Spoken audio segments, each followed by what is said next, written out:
G'day guys, X-Ray Racer 1 here, and this is part C of my locomotive review of the Bachmann Spectrum Baltimore and Ohio EM-1 steam locomotive. And part C, I will be giving you my final thoughts and the final part of this review. And so to go get into it, again, a quick recap of this locomotive. It is the Baltimore and Ohio EM-1 steam locomotive. It is made by Bachmann. It is their Spectrum line. This locomotive is the large dome Yellowstone version, and this locomotive is DCC equipped. It does not have sound. It is that's pretty much a quick recap of this locomotive. As you can see, I have it pulling fairly long train, not a massively long train. It is, I have to say, it is quite a brilliant locomotive. As you can see, it heading into my tunnel section. This locomotive is something one of the locomotive that I wanted for a while. I always wanted a Union Pacific big boy. However, it's well out of my price range, so this was my second choice, and I am quite happy with it. This locomotive is really good. I'm quite impressed with its pulling capabilities. Just for the fun of it, I tried to see how much it could pull. You see the amount of rolling stock that I have here. I have some more like freight rolling stock. I mean, I've got the beer wagons, I had them on, and I had my small British rolling stock, like coal wagons and that. Now, it was capable of pulling it. I mean, this train was so long that it almost went halfway around the outer loop of the layout, and it could pull it. However, when it would get to this section here, it had so much power that the lighter rolling stock would actually be pulled off the track. That's how much power this locomotive has. It would actually pull them off the track. So that is quite amazing. I'm actually quite impressed. Bachmann over the years have had quite a bad rap for quality. They were getting a bad rap for, I believe, the plastics of the axle and so forth would deteriorate and wheels would come off. Also, they've been known for being somewhat noisy, but this locomotive, it's, dare I say, it's as quiet, if not quieter, than some of my Kato locomotives. That's saying something, and Kato are known for their quiet locomotives.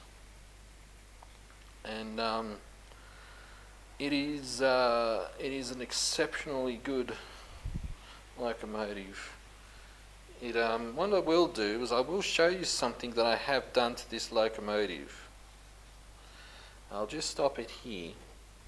Now you probably can't, I'll just zoom in as best as I can. But what I have done is I've bought some Woodland Scenics engineers, and I put them in the locomotive. I probably should have done it with a bit better light, but unfortunately this garage doesn't offer a lot of light. So yeah, I put some engineers inside the cab just for a little bit more scale detail. But the rest of the review, we'll just get it up and running again. I'll go through with you the tests that I did.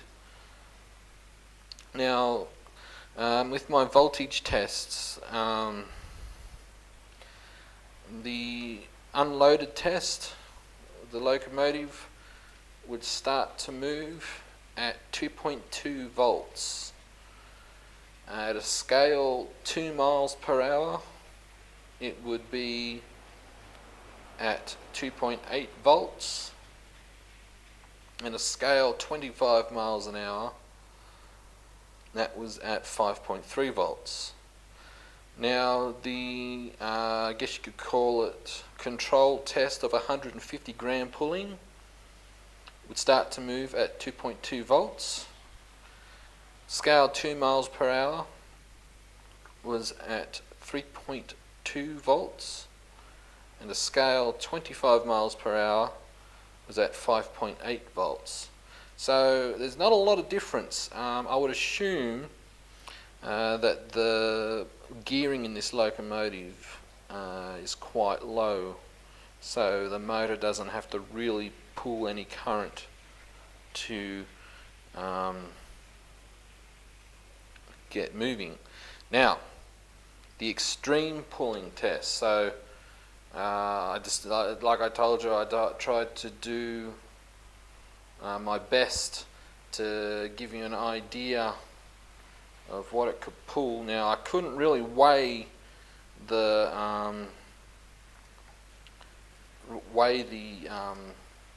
all the rolling stock, but at an extreme pulling test, the locomotive started to move at 2.5 volts.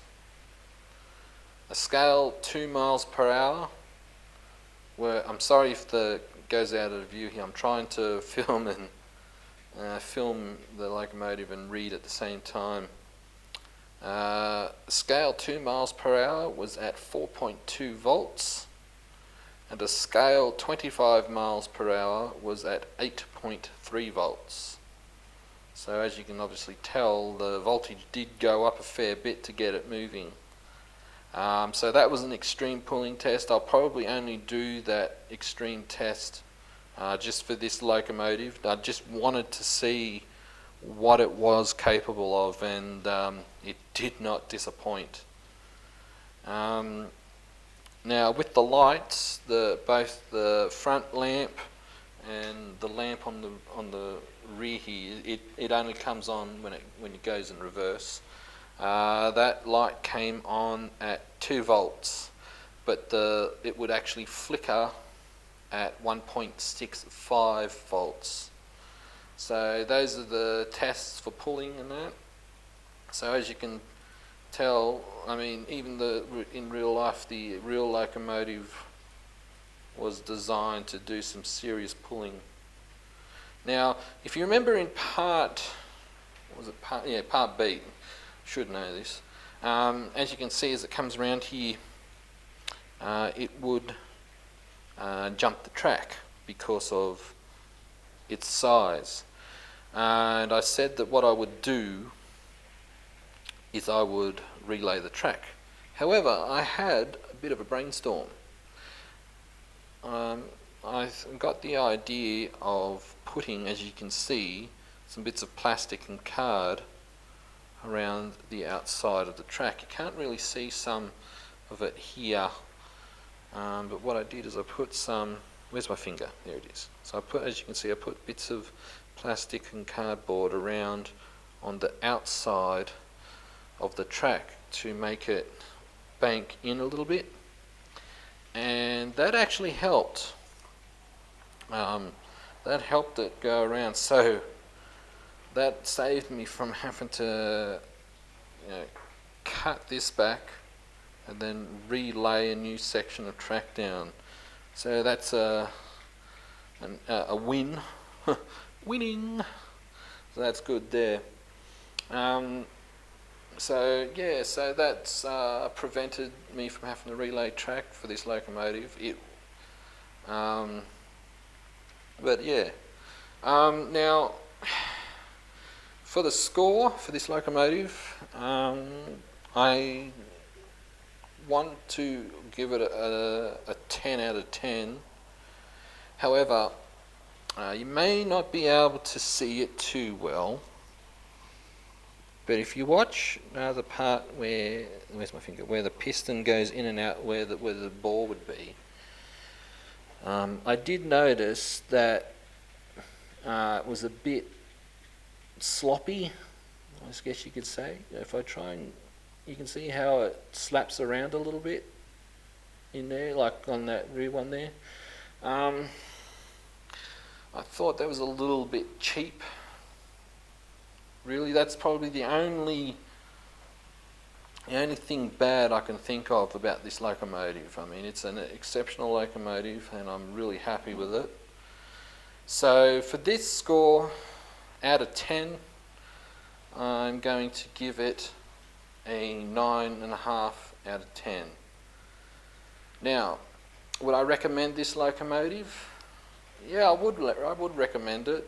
However, I do want to stress the fact that due to its size, it does, I can get away with running it on this layout of mine. The tightest curve, which obviously would be this one here, which is a 9.5 inch radius. It doesn't look like 9.5 inches when you can compare it to, say, this one here. That's a 9.75 inch. It's just the way I laid the track. That's its tightest radius that it will go around. So I cannot stress enough that if you want to get one of these locomotives, you should really consider, is it capable of making it around your layout. So would I recommend it? I would recommend it. I mean, they are fairly expensive, but it is a DCC equipped locomotive, so if you run a DCC layout, it'll go straight on there. My layout is DC, and it'll run. It's running on DC power at the moment without any trouble whatsoever. So yeah, I would recommend this locomotive. It pulls good, it's nice and quiet, and it looks awesome. So if you have any questions about this locomotive or anything else, don't hesitate to comment down below. I will leave a link in the description for parts A and B if you haven't seen them already. And stay tuned for more locomotive reviews and model railway related stuff.